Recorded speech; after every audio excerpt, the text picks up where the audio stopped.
A hockey puck moving on a frictionless surface collides obliquely with another puck at rest. After collision, the pucks move off at angles to the original direction. Write down the momentum conservation equations in the x and y directions. Alright, so let's roughly draw a diagram that will represent what is happening here. So here's the first puck. And then let's have the second one.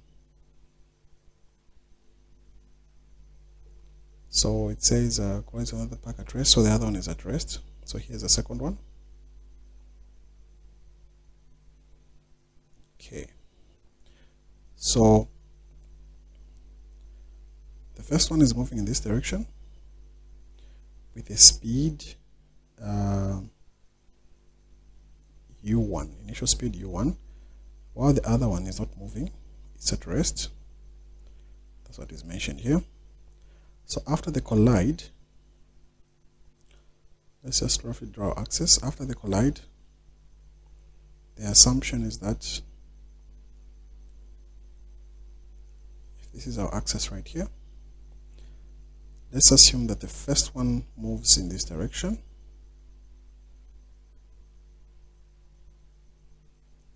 and creates an angle theta. So it moves in this direction and it creates an angle theta, while the other one moves in this direction. Let me put it right here.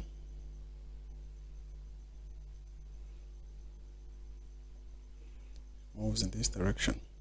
So to differentiate the two angles, let's say this is theta 1, then the angle that will be formed by this one will be theta 2.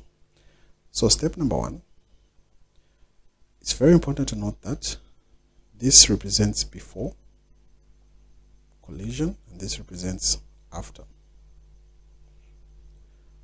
So we're going to do this in the x-axis as well as in the y-axis separately. So we need two equations. So let's start with the simple one, which is the y-axis. If you look at the collision after, we're going to see a scenario where components are formed. So we'll have a component formed here and another component formed here. So we should form something like a right angle triangle such that we have the x component and the y component. Now in this case, whatever is opposite is we're going to use sine. There's properties of vectors now. So this here will represent v for 1 sine theta 1. That is final velocity for 1 sine theta 1.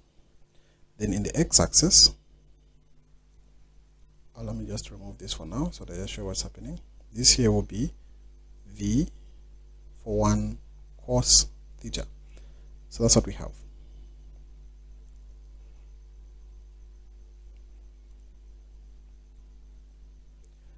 So I'll remove the angles now, because now we know which one is theta 1, which one is theta 2. In the same way, the second diagram as well, or the second object, will create components in the y and components in the x as well. So for this one to be v2, let me draw the components. We'll have a component here, the x, and a component here in the y. So the two components will be the one which is opposite to the angle. This will be v2 sine theta 2. Then the one in the x-axis will be v2 cos theta 2, like that. Alright, so now we know what's happening. Let's break down everything. Remember, we're starting with the y-axis, so consider what we have in the y-axis only. We know that the sum of the initial momentums in the y-axis is equal to the sum of the initial momentums in the y-axis. Now, originally, we can see that this object with mass 1, this is object with mass 2. Originally, these two were just in the x-axis.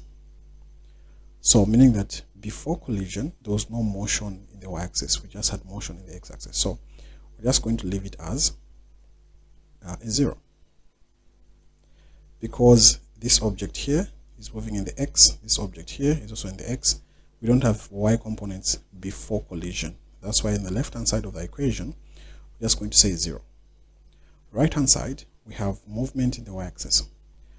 For the first object, movement in the y-axis is v1 sine theta 1. While for the other guy, it's v2 sine theta 2. Now, we're summing them, but one of them will be negative. So we're going to say mass times velocity. So mass 1 for the first object. What's the velocity? v1 sine theta 1 plus, now for this other one, we have mass 2. Just remove this. We have mass 2, open bracket, negative v2 sine theta 2. So why is it negative? Because of the direction. You can clearly see that it's going in the downward direction there. So this gives us 0 is equals to m1 v1 sine theta 1 minus m2 v2 sine theta 2. So if I rearrange, this equation will simply be m2 v2 sine theta 2 is equals to m1 v1 sine theta 1. So that's the first equation in the y-axis. Now let's consider the second equation in the x-axis. Okay, so I've just created some space here. So remember, in the x-axis, what we're going to need is the final velocity here, which is v1 cos theta 1, as well as here, which is v2 cos theta 2. So we'll start it the same way. We'll say the sum of the initial momentum in the x is equals to the sum of the final momentum in the x. So momentum 1 plus momentum 2 is equals to momentum 1 prime plus momentum 2 prime. So what is momentum 1? That is mass 1 times u1. Because remember, now we're in the x-axis. Momentum 2 is 0 because it was at rest. Momentum final for 1 is mass 1 times the velocity, which is v1 cos theta 1, plus the other one is m2 v2 cos theta 2. So for this one, both of them are positive because both of them are pointing to the right. So I can simply rearrange this and say m1 v1 cos theta 1 plus m2 v2 cos theta 2 is equals to mass 1 v, or rather u1. So there we have it. This is the equation in the x-axis.